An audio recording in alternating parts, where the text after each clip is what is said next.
A long, long time ago, there was a great land. This land was called Persia. It stretched far and wide. A powerful king ruled this land. His name was King Xerxes. He sat on a high throne. He was a king of mighty power and great wealth, but sometimes his temper was quick and fierce. One day, King Xerxes needed a new queen. His heart was searching. His palace felt empty. The search began across the vast kingdom for a new queen. All the people wondered who she would be. In this land lived a young woman named Esther. She was an orphan. Her mother and father were gone. She lived with her cousin Mordecai. He was a kind man. Mordecai loved Esther like his own daughter. He raised her well. He taught her good things. Both Esther and Mordecai were Jewish. They remembered the ways of their people. Mordecai worked at the king's palace. He served near the gate. He was a faithful man in a foreign land. Esther was quiet and thoughtful, carrying her heritage within. The king commanded that beautiful young women be brought to his palace. They came from all parts of the Persian Empire. Each one hoped to be chosen. Each one dreamed of the crown. Esther was among them. She was brought to the king's house. She was beautiful to look upon. Her spirit was gentle, but her truest beauty was in her kind heart. She found favor in the eyes of Haggai, who cared for the women. He gave her the best place and special food. She listened quietly. She learned the ways of the palace. She carried herself with grace and humility. King Xerxes saw many young women, but when he saw Esther, his heart was moved. He loved Esther more than all the other women.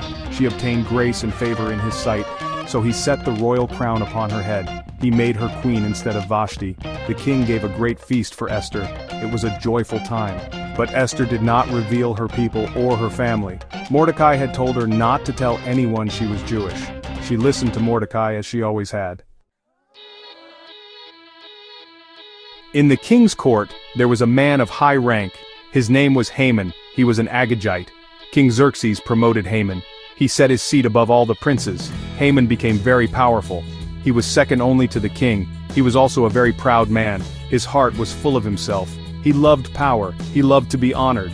He expected everyone to bow down to him. He wanted to see them tremble before his greatness. This pride would soon become a dark shadow.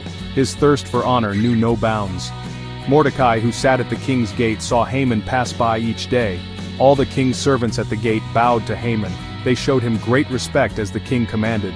But Mordecai would not bow down. He would not pay him homage. Mordecai bowed only to God. His faith was strong. This made Haman very, very angry. His face would darken. His pride was deeply wounded by Mordecai's refusal. He looked for a way to punish Mordecai. He could not understand such defiance. His heart filled with a bitter, burning hatred.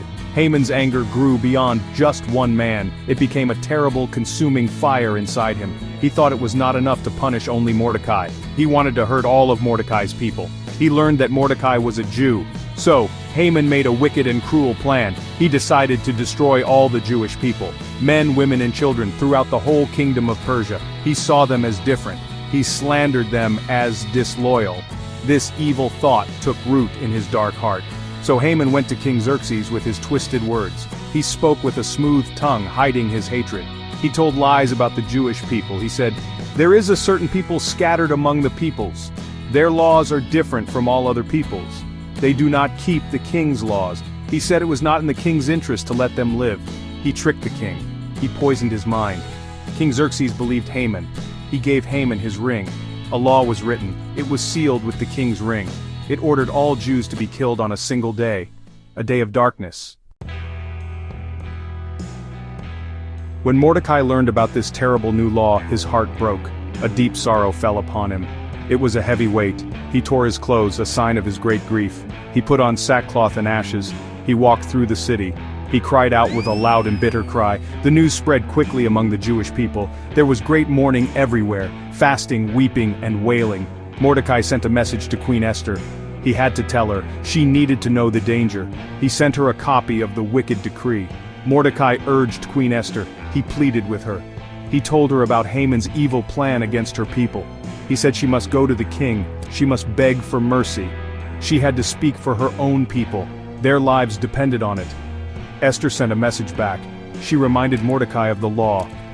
Anyone who goes to the king without being called, she said, will be put to death. But Mordecai's words were strong. They pierced her heart.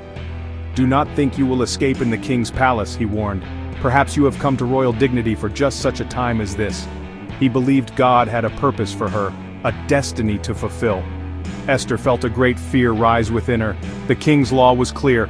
It was a deadly risk. To approach the king uninvited was to face death. Unless he held out his golden scepter, only then would one live. What should she do? Her mind was troubled. Her own life was at stake. But so were the lives of all her people. She made a decision. She would seek strength. She sent word to Mordecai. Go, gather all the Jews in Susa, fast for me, do not eat or drink for 3 days, night or day, I and my young women will also fast as you do. After 3 days of fasting and prayer, Esther found her courage, a quiet strength filled her spirit. She resolved what she must do. She said to Mordecai, "Then I will go to the king, though it is against the law." Her voice was firm, though her heart must have trembled. And then she spoke the brave words, "And if I perish, I perish." She accepted the risk. She put her trust in God. She put on her most beautiful royal robes. She prepared herself to stand before the mighty king. She was ready to face whatever came.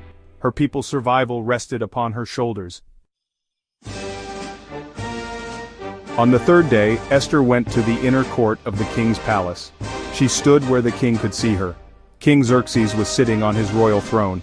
He looked up. He saw Queen Esther standing in the court. His heart was softened towards her. She found favor in his sight. He was not angry. He was pleased to see his queen. The king held out the golden scepter that was in his hand. Esther approached and touched the tip of the scepter. She was safe. The king said to her, "What is it, Queen Esther? What is your request?" "It shall be given you, even to the half of my kingdom." Esther was wise. She did not reveal her great need immediately. She chose her moment carefully. Her plan was thoughtful. She said, "If it pleases the king, let the king and Haman come today to a banquet that I have prepared for him." So the king and Haman came to the banquet that Esther had prepared. As they were drinking wine, the king said again to Esther, "What is your petition? It shall be granted you." Esther replied, "My petition and my request is this. If I have found favor in the sight of the king, let the king and Haman come to the banquet that I will prepare for them tomorrow."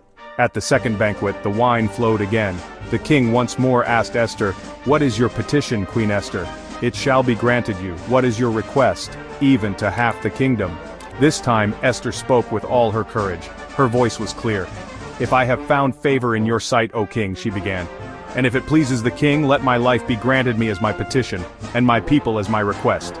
For we have been sold, I and my people, to be destroyed, to be killed, and to be annihilated." The king was stunned. His face grew dark with anger. "Who is he?" the king demanded. "And where is he? Who has dared to do this?" Esther looked directly at Haman. An adversary and an enemy. This wicked Haman. King Xerxes was filled with uncontrollable rage. He rose from the banquet.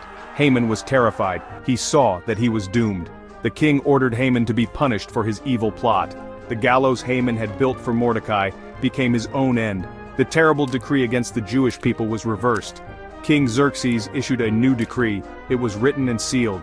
It allowed the Jews to defend themselves against their enemies. They were saved from destruction. There was great joy and light. Queen Esther's incredible bravery saved her entire nation. Her courage showed that one person trusting in God can change the world. The Jewish people celebrate this great deliverance every year. It is a joyful festival called Purim, a time of feasting and gladness.